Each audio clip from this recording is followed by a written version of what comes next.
सत्यानन्दचिदात्मने सर्वान्तरात्मने श्रीमद् वेङ्कटेशाय मङ्गलम्।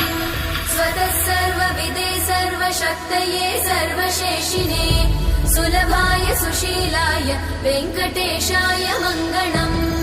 परस्मै ब्रह्मणे पूर्णकामाय परमात्मने प्रयुञ्जे परतत्त्वाय वेङ्कटेशाय मङ्गलम्।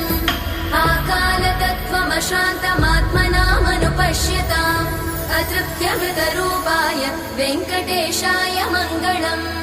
प्रायस्वचरणौ पुंसां शरण्यत्वेन पाणिना कृपया दिशते श्रीमद् वेङ्कटेशाय मङ्गलम्। दयामृततरङ्गिण्यास्तरङ्गैरिव शीतलै अपाङ्गैः सिञ्चते विश्वं वेङ्कटेशाय मङ्गलम्। स्रग्भूषां